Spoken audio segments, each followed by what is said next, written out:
समझ नहीं आ रहा अपने सैलरी इंक्रीमेंट का क्या करूं। बेटा इतना क्या सोच रहा है? अपने म्यूचुअल फंड्स के एसआईपी का टॉप अप करा ले। This is the right time. क्या? समझ में नहीं आया। बेटा इतना क्या सोच रहा है? अपने म्यूचुअल फंड्स का एसआईपी टॉपअप करा ले। This is the right time. अब समझा।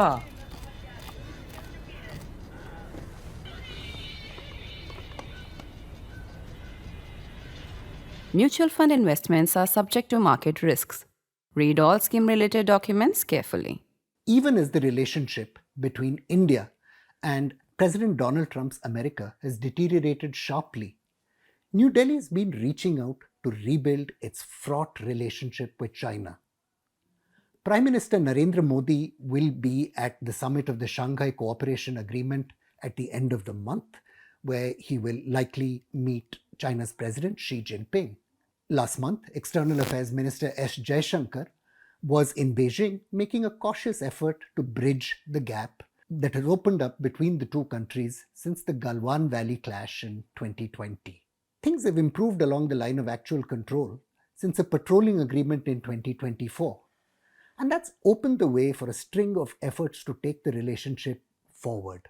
Xi and Prime Minister Modi, remember, met on the sidelines of the BRICS summit in Kazan in Russia, and top officials have since traveled to Beijing a number of times. An agreement on patrolling the line of control, though, is a long way from a settlement of the China-India border dispute, which, as you know, has flared into crisis several times since the War of 1962. Back in 2015, Prime Minister Modi made clear he wants to consign the border dispute to history. At a meeting with Chinese Premier Li Keqiang, the Prime Minister called for, I quote, a fair, reasonable and mutually acceptable resolution. The Defense Minister Rajnath Singh recently called for a permanent settlement. But Beijing has been somewhat less enthusiastic about a former border agreement, saying the issues are complicated, and that's because Chinese diplomats say India isn't willing to bring a compromise to the table. The Chinese are in one sense right. The border is without doubt enormously complicated. The frontiers claimed by India and China were imagined into existence by colonial officers, most of whom were dead long before either country gained its independence. An Irishman whose services to his king included promising the Arabs of Palestine independence, an English spy sitting in London, and a Masuri-educated surveyor who was the first white man to enter the fabled city of Khotan, all these characters played a key role in manufacturing the dispute. And the China-India frontier isn't the only one where a border drawn on a colonial map remains a bitter source of dispute. The frontier between British India and Amir Amanullah Khan in 1893 remains a source of war and fighting between Pakistan and Afghanistan too. Today in the Print Explorer, I'll be taking a close-up look at how these lines came about, the amazing characters who created them, and why China and India have found it so hard to exorcise the ghosts of white men hanging over the mountains. The frontier drawn between British India and Amir Amanullah in 1893 remains a constant source of bloodshed. Today in the Print Explorer, I'll be taking a close-up look at how these lines came about, the extraordinary characters who created them, and also the hard question of why China and India have found it so hard to free themselves from the ghosts of long-dead white men. The world the empire entered in the Himalaya, historian Bernice Goyo-Richard writes, was infinitely more fluid than the one we live in today. The eastern Himalayas straddled central Tibet, the cultural and political heartland of the Dalai Lama's government, as well as Kham, which has a very distinct identity and history. There were also the Hrusos, the Puroiks, the Apatanis, the Adis, the Nishis, and the Mishmis, some with their own subgroups. There was constant migration across the Himalaya for trade, for better land, to marry or join relatives, or because of war and political strife. East India Company officials inherited their first border with China in 1824 when it won Assam as part of the booty in its first war with Burma, which also brought Britain Manipur and the Arakan, among other things. The point of contact between the two empires, the British Indian Empire and the Chinese Empire, was a small trade route between Tibet and India's northeast, known as the Tawang Tract after the great monastery at Tawang. For the rest, the empires were conveniently divided by what the British called a prickly hedge. Prickly hedge because of the great mountains populated thinly by tribes who were equally hostile to all outsiders, no matter who they were. There are no hedges, though, that are high enough to bar human curiosity. And in 1862, the Indian-born English geographer W. H. Johnson found himself on the frontiers of China in Ladakh, having completed a historical survey of Bhaderwa and Padar and finishing the triangulation of the Indus and Shyok rivers. From the Pangong Lake, Johnson reached the southern flank of the Kunlun Mountains, traversed Aksai Chin at a staggering rate of 30 miles a day, and proceeded on to Khotan. This amazing feat actually earned him an official reprimand since he had no permission from New Delhi for the trip.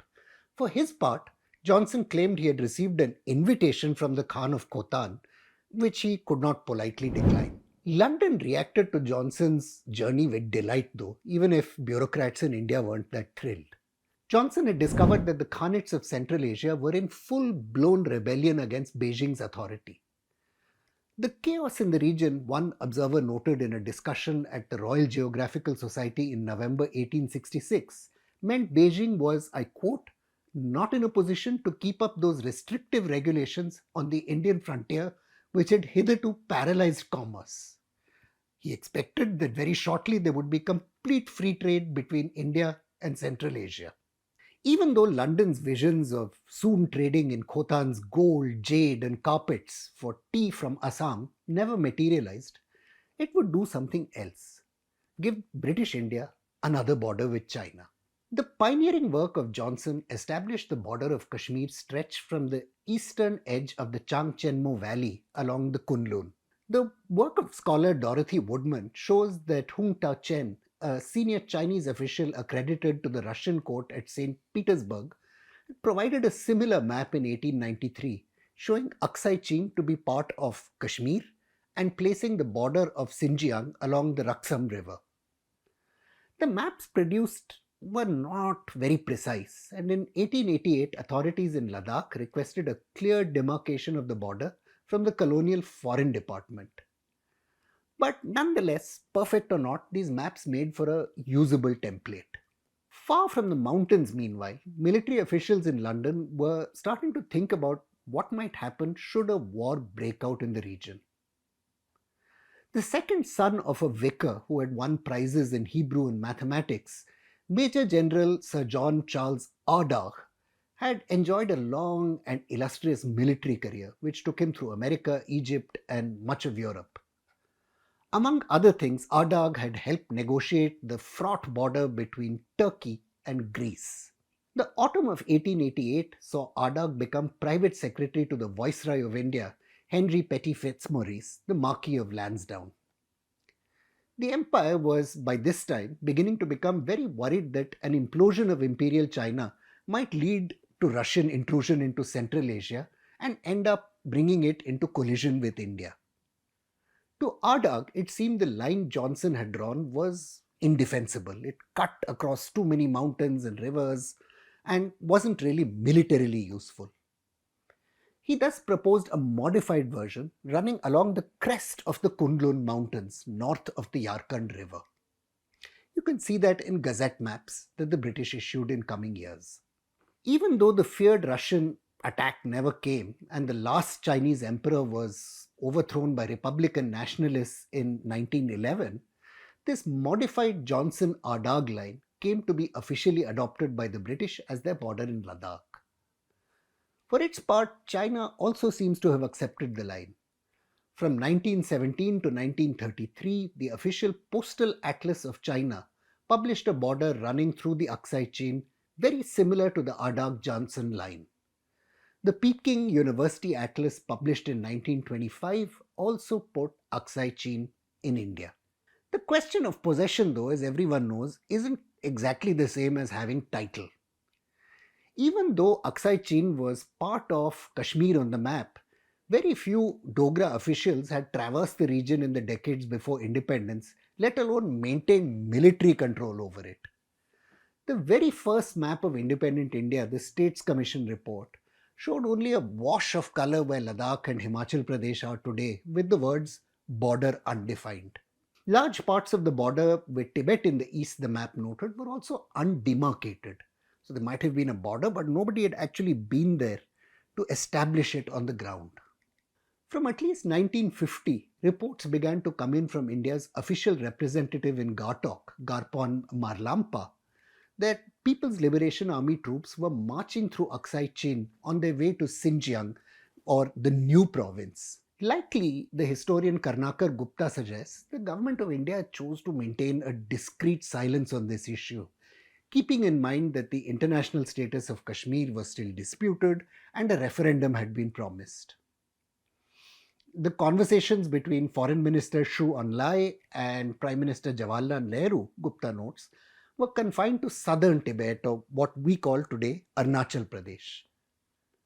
According to then Intelligence Bureau Chief B.N. Malik, the Indian Army paid very little attention to intelligence that poured in on the road through Aksai Chin from 1951 to 1957, seeing it as just a nuisance, not a strategic threat. The PLA was also not seen as a significant military threat, with many generals convinced it would avoid war.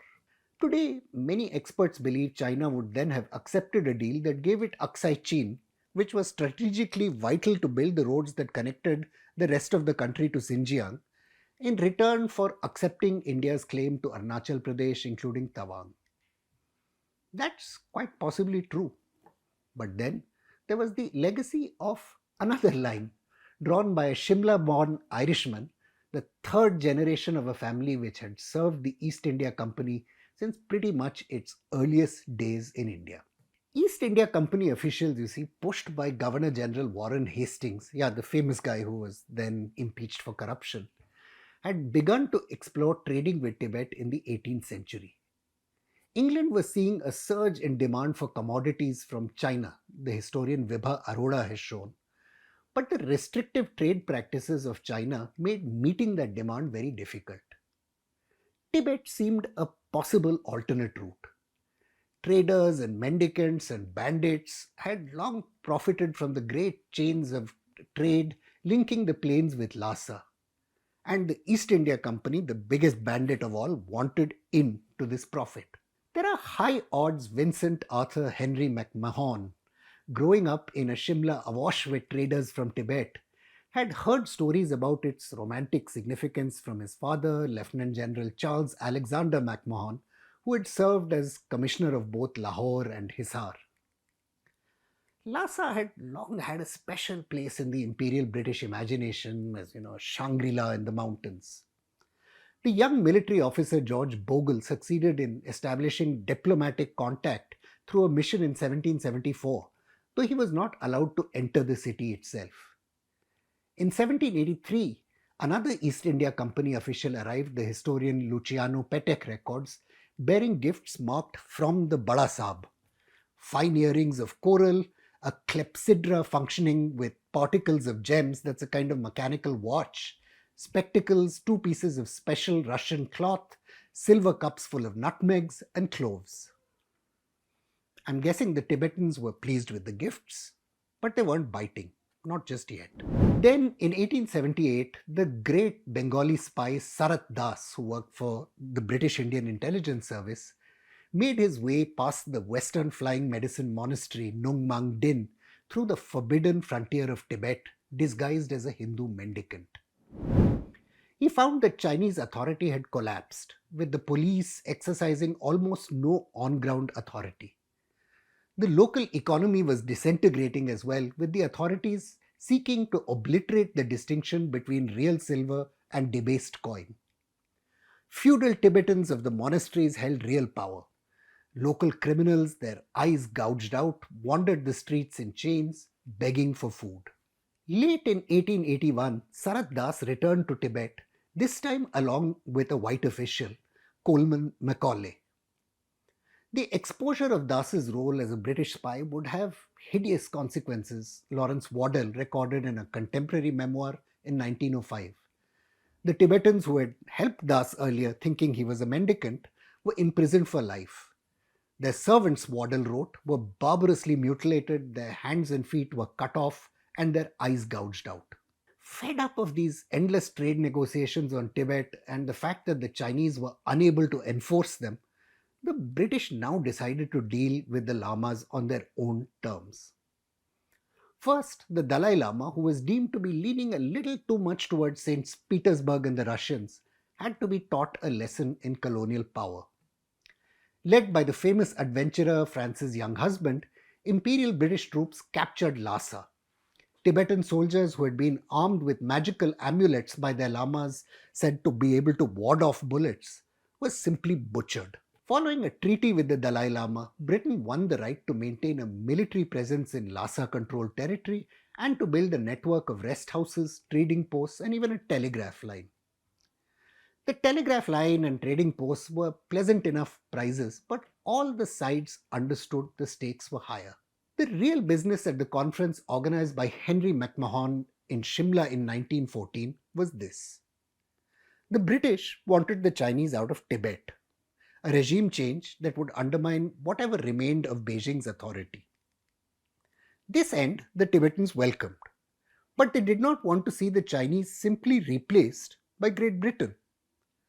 The British wanted a border, some border, which put space between the so-called inner line, where imperial power was actually exercised in India's northeast, and a buffer zone for the periphery. And of course, they wanted free trade. The result was a map drawn with a thick red line. Though Henry McMahon's line followed neither ridge nor river, it kind of followed the Tibetan plateau before traversing the sharply broken terrain that leads down to the Brahmaputra River. The map would have annexed some 30,000 square miles of Chinese claimed territory in Tibet for British India. From the outside, McMahon himself knew this would not work. The Chinese representatives at the conference made plain that they would never agree to cede territory, stating that their instructions from Beijing were to, I quote, maintain the extent of its territory the same as before. The line bearing the signatures of the Tibetan representative and McMahon was signed in March 1914. The Tibetans, having signed a deal with Britain, added a note saying it was a bilateral agreement, which was a way of recording that they had now replaced their relationship with China with a new relationship with Great Britain. The British continued to seek Chinese endorsement, but this was clearly a failure. Apart from other things, the failure to get the Chinese on board was recorded as such in a famous series called Aitchison's Treaties, Engagements and Sanads, which was an official record of all diplomatic events. McMahon's successor recorded, quote, "The fact is that the negotiations conducted last year in Shimla broke down simply and solely because the government of India attempted to secure for Tibet greater advantages than the Chinese government were prepared to concede." To the south of the Sela Range, the historian Gupta writes, China continued to exercise the powers of taxation and control, even though they lay squarely within the new Indian border. The British weren't yet willing to spend the money and resources to police the area. Even though McMahon and his lieutenant Charles Bell thought they had gained India a new frontier, Aitchison disagreed. In 1931, a volume dealing with Assam concluded that the northern tracts of Tawang, living north of the Sela Pass, were actually under Tibetan rule. 4 years later, Gupta reports, F. Williamson, the political officer in Sikkim, thought the delimitation of Bhutan's eastern boundary should be a matter between Bhutan and Tibet. This perception placed the whole of Tawang in Tibet. McMahon had himself left India days after the Shimla negotiations to serve as High Commissioner in the Sultanate, or what was then the Sultanate of Egypt. From there, he began a secret correspondence with Hussein bin Ali, the Sharif of Mecca, seeking the collaboration of the Bedouin tribes under his control to support the Egyptian expeditionary force in overthrowing the Ottomans. In return, he promised Hussein an independent area under Arab government that was to include what was then the Mutasifirate of Jerusalem, which later became mandatory Palestine and today, of course, is the cause of the Israel-Palestine conflict. The British had, however, also offered the French control of Syria, directly contradicting McMahon's promises. On the 23rd of November 1917, following the Bolshevik Revolution in Russia, the communists released copies of the infamous Sykes-Picot Agreement and other secret treaties, publishing their full texts in the newspapers Izvestia and Pravda. The Manchester Guardian then printed the text on 26 November 1917. McMahon, who evidently hadn't known about these parallel negotiations, resigned his post in protest. Far from Shimla, meanwhile, McMahon seems to have forgotten the Tibet Treaty he'd negotiated. The line that really mattered to Imperial Britain, as scholar Pradeep Fanjubam has pointed out, was what was called the Inner Line, a kind of internal border separating the wilder tribal regions in India's northeast from settled agricultural areas. McMahon's Red Line had become an abstraction with no real meaning on the ground. For a while, the issue simply disappeared. Then in 1935, a very well-known botanist, Frank Kingdon Ward, who's beautifully illustrated in The Land of the Blue Poppies You Should Consider Getting Your Kids, was arrested by the Tibetans while trying to enter the country through Tawang. The 13th Dalai Lama had died in 1931 as well, and there were concerns his reincarnation might be more aggressive in asserting Tibet's southern boundaries. To add to all this, of course, was concern that China's new nationalist government might review its borders and, like their revolutionary friends in Russia, repudiated all treaties purported to be signed under duress. Faced with these circumstances, Olaf Kirkpatrick Carrow, Foreign Secretary of India through the Second World War, took charge of attempting to revive the forgotten McMahon Red Line. Carrow began pushing the Red Line as the real India-Tibet border and drummed up support for the idea in London. The scholar Neville Maxwell has noted that Carrow used one of the dirtier tricks in diplomatic history to pull this off.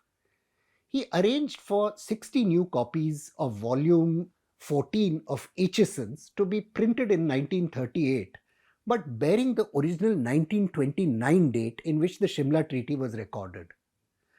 There was indeed an altogether new text. I quote, "The convention included a definition of the boundaries both on the Sino-Tibetan and the Indo-Tibetan frontier. On the Sino-Tibetan frontier, a double boundary was laid down, the portion between the two boundaries being spoken of as Inner Tibet and that part of Tibet lying west of the westerly boundary as Outer Tibet." To cut a long story short, this was historical revisionism on an unprecedented scale. Everyone, of course, wasn't convinced by the trick. The Surveyor General noted that the Red Line contained several geographical anomalies and errors and wanted them corrected. The Governor of Assam, Henry Twynham, questioned the legality of Carrow's move, and he wrote, "If one of the three parties in a tripartite convention does not ratify, can another party to the convention claim that it is binding between itself and the third party?" The British could have settled the issue potentially by mounting pressure on China militarily or otherwise. Carrow, an inveterate player of the great game, might have considered that possibility in private. But as the Second World War loomed and China emerged as an American ally against Japan, the British weren't left with a force option. India would get another unsettled border, papered over with pages from a disputed territory. The final results we all know. India's got Tawang today and Arunachal Pradesh and holds them. China holds Aksai Chin equally firmly. Every few years, the two countries have clashed along what is now known as the line of actual control, but there are various agreements in place to try and make sure that this conflict doesn't get out of hand. Both sides, however, know the situation is unstable. India seeks to settle the border, hoping to extract itself from the pressure and expense of having to be endlessly prepared for war. China likely refuses to engage in the process, precisely to keep India under these pressures. Ardagh, Johnson, and McMahon aren't the only ghosts hanging over our region, of course. In 1893, the diplomat Sir Mortimer Durand, as I'd mentioned at the beginning, drew a line on a map seeking to demarcate spheres of influence with Afghanistan's Amir Abdur Rahman.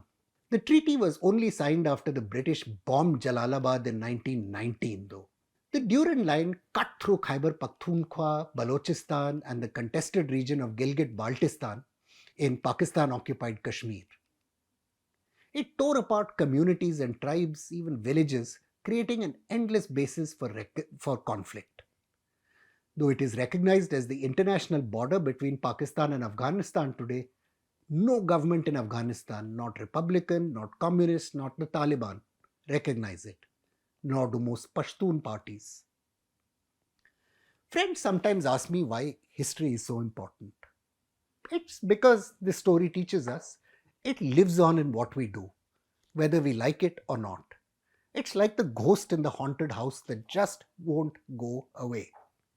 India, China, and Pakistan, as well as dozens of other post-colonial countries, remain prisoners of borders drawn by colonial authorities which have gone on to become core to their self-perception and self-notion of national sovereignty. Are there ways to evict the ghosts of Ardagh, Johnson, and McMahon? Lots of people have ideas on how to rethink the border. To do that, though, needs not just visionary leaders, but peoples who understand history and accept that borders are just things drawn with pen and paper, not things cast in stone. I'm Praveen Swami, and I'm a contributing editor to ThePrint. Thank you for watching this episode of The Print Explorer.